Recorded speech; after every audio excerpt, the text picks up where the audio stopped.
I believe in magic. I don't know another way of putting it. I don't think there's anything closer to real life magic in this life, in this universe than love. There just ain't nothing like it.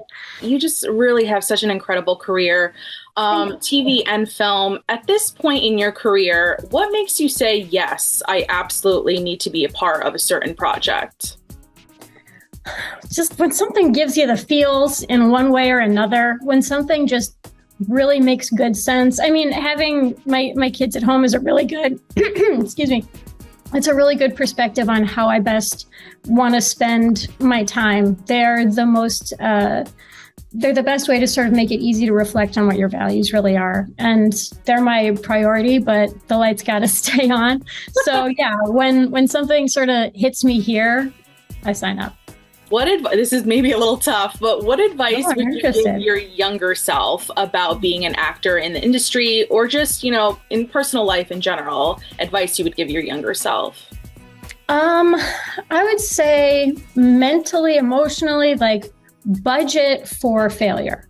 Really make a promise to yourself that you are going to face plant probably 40% of the time. Well, maybe not complete face plant, but you have to just sort of build that into your understanding of the exercise and your commitment to everything. You have to just sort of, and that applies to so much of life. If you remember that failure is part of it from the get-go, it makes everything else a lot easier.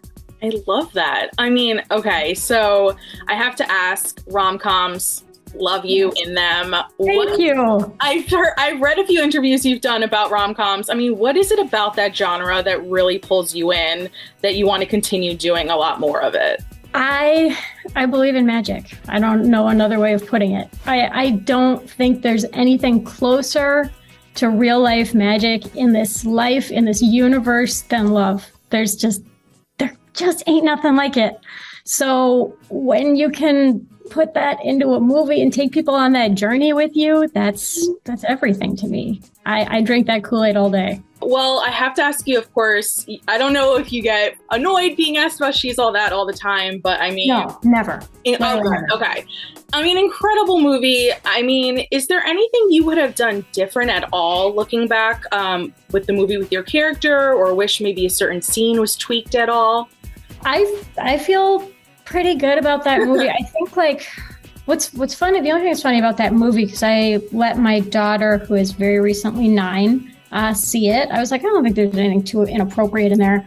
But some of the language that they use to talk about women, and I realized that it's about Freddie's character sort of going on a journey of opening his mind to people who are different than these popular crowd kids. But it's really pretty disparaging and disrespectful. There's body shaming and other things that I'm like, la la la la, earmuffs, Charlotte. I don't want you even hearing this. I'm not embarrassed to be associated with the movie, and it was another time. Mm-hmm. But it's not great at points. There's something there that's like, ooh, it's a little tough to defend in today's day. Well, you, of course, were beautiful in the whole movie. And there's some people who love to point out that, Lainey turns out beautiful after just a haircut and contacts.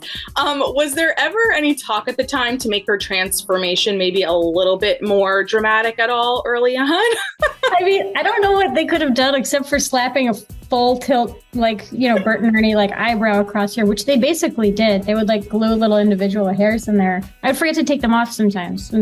That's embarrassing. But really, it was not just supposed to be about the physical transformation. It was really supposed to resemble a lot of Taming of the Shrew. And really, it's about her attitude that changes, because she's just as big of a snob as he is in the beginning, really. She makes all these generalizations about him. And if you think about the movie that way, it's about two people changing their minds, not just sort of one.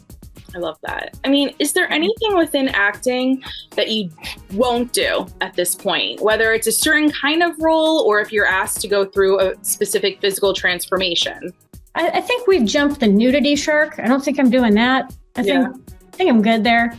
And I always tell my agents, just in terms of horror movies and stuff, not running through the woods. I'm not doing it. I'm sorry. Get somebody else to do it. Do you mean just the actual physicality of it, or you're just not like a horror? I love and respect horror.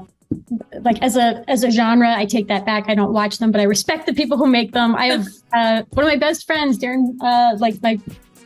Anyway, long story short, I know a lot of people who are very much in love with the horror genre who make incredible art in that arena, but it just ain't for me. I will be upset for like weeks and months. I'm like blocking the doors. I can't sleep. So in terms of like making that kind of a movie, I've just never been able to get hyped about it.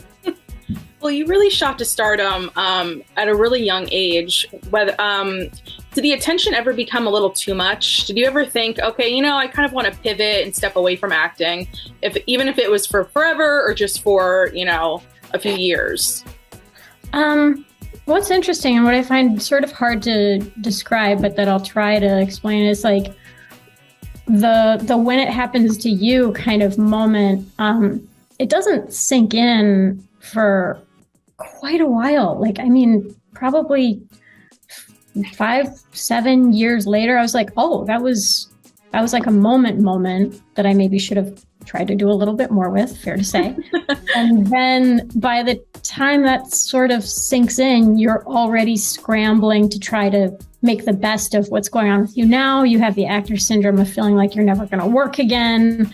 So many other things happen by the time if you're me anyway, it dawns on you. I don't know. Like, I don't really relate to people who have a movie come out and they're like, I've arrived.